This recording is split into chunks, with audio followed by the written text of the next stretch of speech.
Hello, welcome to another tutorial. We're going to be doing a very simple root chord and inverted chords exercise.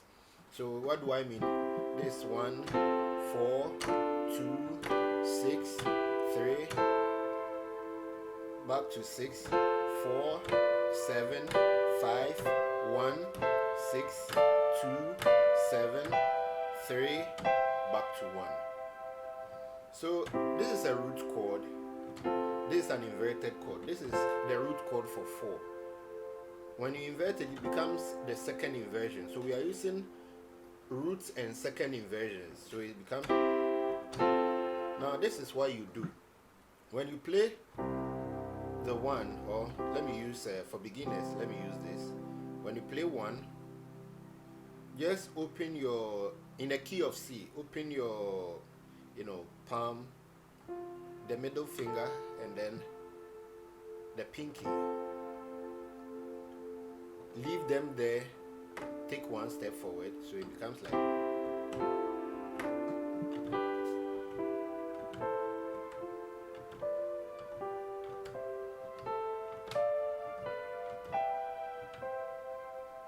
So 1, 4. Now note this. Every chord is going to be played twice.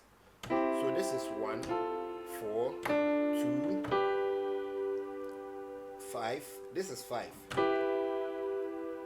3, 6. Now see, we are playing the 4, which is a root position. 7 inverted, 5 roots. We've already played 5. This is 1 inverted. 6 we've played already. This is another 2, back to 1. So what would happen is that the most important thing about inversion is that it helps you to play around a specific area without moving. So for example, if I'm supposed to play 6, 4, 1, 5, 6, 4, 1, 5. You see the way I'm jumping? 6, 4, 1, 5. This time around it's going to be like this. 6, 4, 1, 5. The same place. Or you could play like this. 6, 4, 1, 5, 6, 4, 1, 5. So that is the importance of inversion. So let's take a look at it.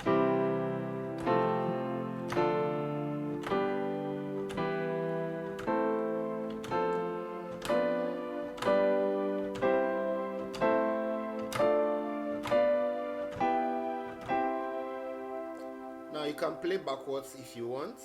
So again,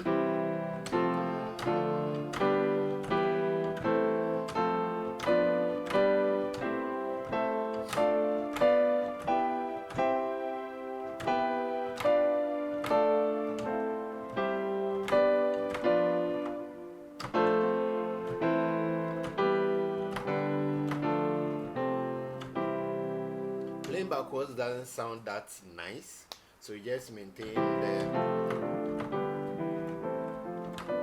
Alright, if I'm too fast for you, kindly slow it down, or 1, 4.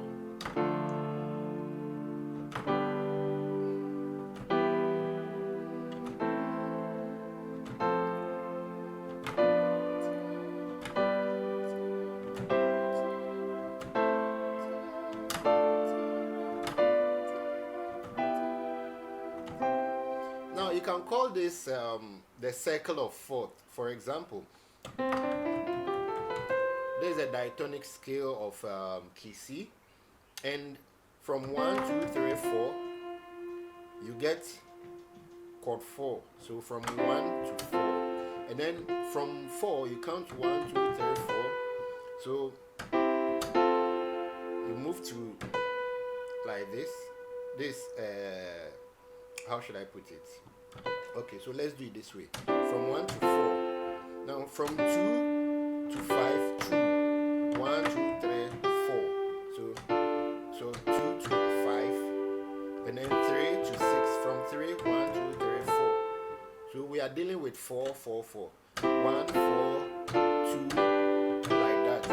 So it's an interval of 4, 4, 4, 1. All right, thank you and bye-bye.